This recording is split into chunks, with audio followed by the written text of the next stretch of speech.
Yang terakhir malah bukan hanya saat membuat presiden, saya minta maaf kalau menyebut kekisruhan belakangan ini apa yang banyak terjadi. Misalnya soal ijazah.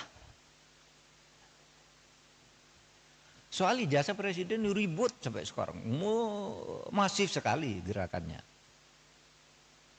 Itu apakah tidak bisa ditangkal agar tidak sampai terjadi suatu saat hal-hal seperti itu? Soal ijazah presiden asli itu apa tidak, itu pelanggaran hukum atau pelanggaran etik? Ini sebenarnya tidak akan terjadi soal pelanggaran itu kalau undang-undangnya ketat, mengatur, mengantisipasi agar itu tidak terjadi, dan kalau terjadi apa akibatnya. Misalnya kasus ijazah Pak Jokowi yang sekarang ini, saya ikut bicara sebentar kemarin. Saya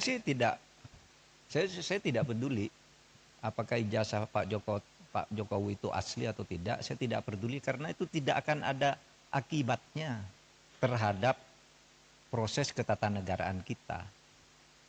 Dalam arti begini, taruhlah misalnya betul tuh ijazah Pak Jokowi palsu misalnya. Lalu ada yang mengatakan gini, kalau betul ijazah Pak Jokowi palsu, maka seluruh keputusan-keputusannya selama menjadi presiden itu batal, tidak sah. Saya bilang enggak lah. Apa hubungannya? Itu kan hukum tata negara. Kalau pidana iya. Pidananya bisa. Kalau terjadi pemalsuan, itu karena kebohongan. Kebohongan publik karena pemalsuan.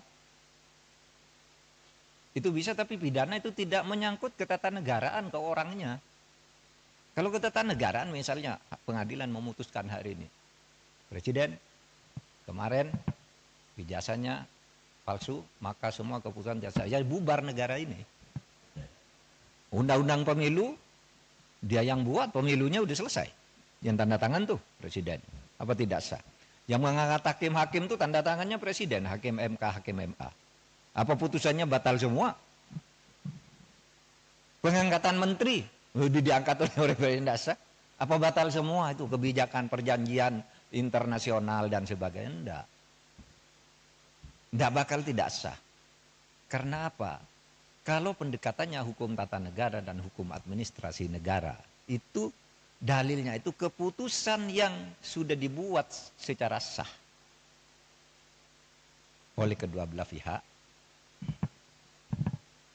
itu harus dijamin kepastian hukumnya. Wah, itu berlaku. Kalau salah ya sudah, misalnya kita kontrak dengan Cina, bikin jalan tol gitu, bikin kereta api gitu. Karena kita tidak senang lalu mau batal, ya Cinanya tidak mau. Kita terikat oleh hukum internasional juga dalam sengketa internasional. Atau kampus-kampus ini menjadi tidak sah semua ijazahnya. Karena apa? Yang mengangkat menteri, rektornya yang menandatangani ijazah itu. Menteri itu diangkat oleh presiden. Oleh sebab itu jangan terlalu ngelantur. Bicara keabsahan ijazah presiden kok dibilang lalu keputusannya tidak sah. Karena saya mengatakan begini, ini ada aja yang nanggapi. Saya lihat di TikTok. Seakan-akan apa? Mahfud MD sekarang sudah berubah gitu. Sudah mendukung Pak Jokowi. Dia mengatakan bahwa kalau ijazahnya Pak Jokowi palsu, keputusannya tidak batal. Lah iyalah, bukan karena mendukung, memang begitu. Coba, teori apa yang bisa menyatakan itu? Kecuali pidana ya. Kalau pidana personal, bukan pada keputusan ketatanegaraannya. Iya, saya bilang. Yang saya katakan begini, ada yang tanya juga, Pak Mahfud, Anda kok enggak ikut-ikut nih? Ikut dalam gerakan menggugat ijazahnya Pak Jokowi. Saya enggak punya kepentingan. Apa? Kepentingan saya enggak ada. Makanya itu ditolak. Ditolak oleh pengadilan tuh bukan karena pengadilannya salah. Gini, mari saya jelaskan. Biar nanti saudara kalau mencari celah ngatur pelanggaran presiden yang terlanjur terjadi itu di undang-undang kepresidenan mau diatur bagaimana. Saya dengar paper yang masuk sudah banyak. Coba nanti dipilih butir. Ya begini, yang gugat ijazahnya Jokowi ini pertama masuk ke gugatan peradilan perdata. Sudahlah, keabsahan ijazah kok digugat ke pengadilan perdata, pengadilan bilang bukan wewenang saya. Jadi benar pengadilan itu bilang, NO saya tidak dapat nerima ini karena bukan wewenang. Tugas pengadilan itu bukan mencabut ijazah. Terus apa dong?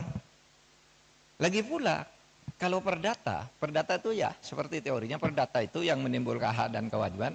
Orang bisa melakukan gugatan perdata kalau ada perjanjian kontraktual, kontrak di antara kedua pihak di mana yang satu tidak memenuhi syarat.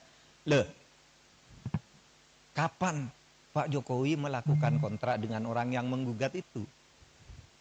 Mewakili siapa dia? Iya kan? Pengadilan begitu. Saya tidak membela Pak Jokowi, tidak juga membela pengadilan. Benar dia, justru kalau dia memutus salah. Pengadilan negeri itu. Terus kemana dong? Tidak ada kok. Pihak yang dirugikan siapa? Secara perdata. Siapa yang perdata itu kan pribadi dan badan hukum privat. Oh kalau gitu pindah ke PT UN. PT UN juga menyatakan tidak bisa nerima. Kenapa? Kalau saya dinyatakan mencabut ijazah tidak sah. Seharusnya Anda minta, kalau mencabut ijazah itu minta ke UGM. Karena UGM yang menerbitkan, masa PT UN? Dan lagi pula apa rugimu secara ketatanegaraan, ketatausahaan negaraan? Pencabutan itu minta ke UGM, kamu UGM yang mengeluarkan. Kok saya disuruh menyatakan tidak sah? Kalau Kalimantan suruh nyatakan tidak sah, pasti NO dong. Kalau mungkin minta agar pengadilan memerintahkan UGM untuk mencabut gitu, itu jadi perkara, pihaknya jadi UGM. Maka saya bilang, wah UGM tidak usah melibatkan diri lah, apa buang-buang waktu begitu. Dan orang tidak berwenang juga. Lembaga hukum perdata privat, kelompok orang datang ke UGM memaksa saya meminta lihat ijazahnya Pak Jokowi, tidak bisa. Kalau begitu setiap orang bisa datang ke sana minta melihat ijazahnya Pak Mahfud itu apa. Gitu. Misalnya, saudara nulis nih kayak ini. Profesor Dr. Muhammad Mahfud MD SHSU, benar. Tapi sekarang yang beredar, Profesor Dr. Muhammad Mahfud MD SHSU MIP. Yang di kepres yang terakhir itu ada MIP-nya. Saya tidak pernah mengusulkan nama MIP itu. Tapi saya tahu, kira-kira orang yang membuat kepres ini tahu bahwa saya punya gelar MIP dari UGM. Tetapi MIP itu sudah ditulis di SU itu, karena saya lulus UGM S2 itu. Waktu itu lulus, tahun 87 itu gelar S2 UGM namanya SU, Sarjana Utama. Sesudah itu ganti MA, Magister Artium.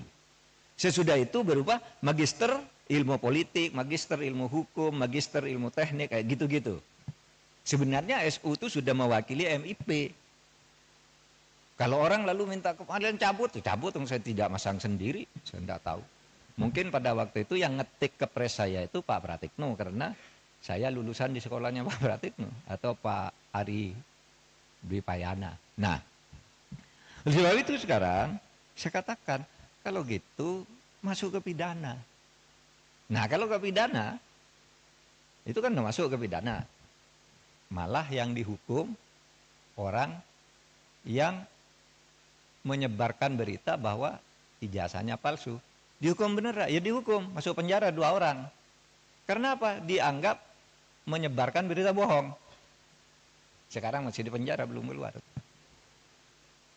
Malah yang punya ijazahnya tidak dipersoalkan. Sekarang jalurnya sudah masuk, tinggal politisnya bisa enggak?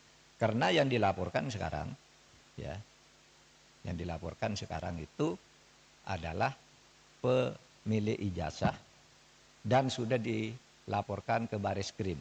Nah kalau itu arahnya udah tepat, tinggal hukumnya nanti dinilai benar apa tidak. Itu palsu. Nah kalau gitu UGM boleh hadir, dipanggil pengadilan. Kalau cuma didatangi orang, saya minta ijazahnya, saya minta skripsinya untuk apa? Kalau saya enggak boleh. Sudah benar tuh UGM. Gitu. Nah,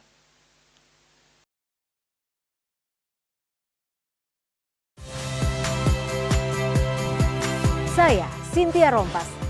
Saksikan program-program Kompas TV melalui siaran digital, pay TV, dan media streaming lainnya. Kompas TV, independen, terpercaya.